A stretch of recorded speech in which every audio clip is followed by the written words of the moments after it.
అధ్యాయం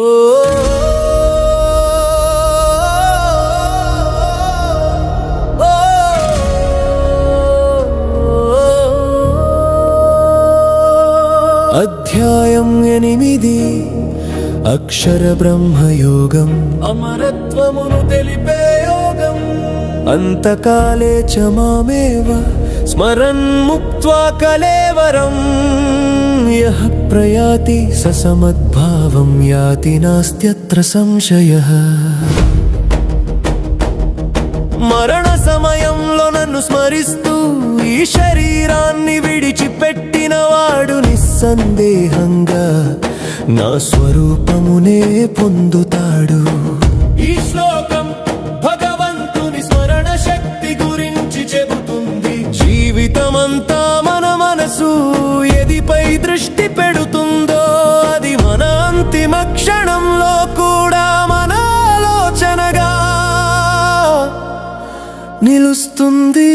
కృష్ణుడు చెబుతున్నాడు, మరణ సమయాన నన్ను స్మరించిన వాడు నాలో లీనమవుతాడు. అంటే మన ఆలోచనలు మన గమ్యాన్ని నిర్ణయిస్తాయి. జీవితమంతా భగవంతుని భజనలో ధ్యానంలో సేవలో గడిపిన వాడు చివరి క్షణంలో కూడా ఆయననే గుర్తు చేసుకుంటాడు. అలాంటి ఆత్మకు తిరిగి జన్మ ఉండదు. అది అక్షర బ్రహ్మలో లీనమవుతుంది. ఇక్కడ అక్షర బ్రహ్మం అంటే చెదరని మారని నిత్యమైన పరమసత్యం. శరీరం క్షణికం కానీ ఆత్మ నిత్యము. ఆ నిత్యాత్మ సత్యాన్ని గుర్తించి దానిలో స్థిరపడటమే ఈ యోగం యొక్క మూలం. ప్రస్తుత మానవుడు తెలుసుకోవలసిన పాఠం, నేటి మానవుడు భౌతిక జీవనంలో మునిగిపోయి చావు అనే నిజాన్ని మరిచిపోయాడు. కానీ మరణం అంతం కాదు, మార్పు మాత్రమే. ఒక దేహం నుంచి మరొక దేహానికి ప్రయాణం. మన జీవితం ఎలా గడిపామో మన చివరి ఆలోచన అదే ఫలితాన్ని ఇస్తుంది.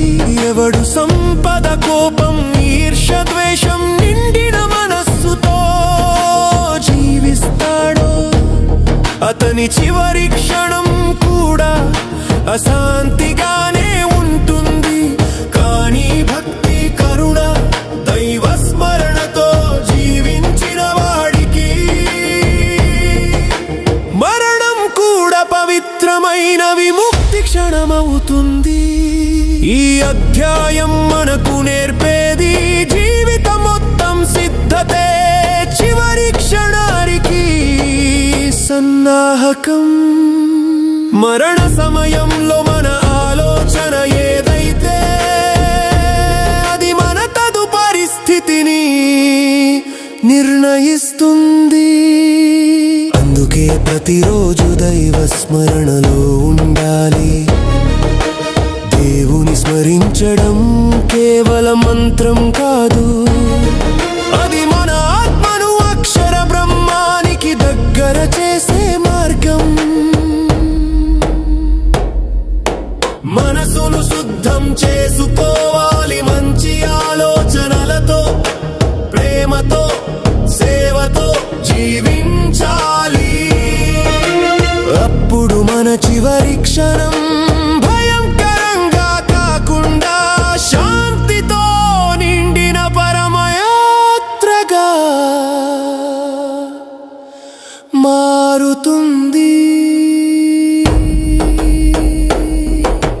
ప్రస్తుత మానవుడికి నేర్పే పాఠం, మరణాన్ని భయపడవద్దు, దానిని దైవ స్మరణతో పవిత్రం చెయ్యి. భగవంతుడిని జ్ఞాపకం చేసుకుంటూ బ్రతకడం నేర్చుకుంటే మరణ క్షణంలో కూడా నీవు చిరంజీవి అవుతావు. హరే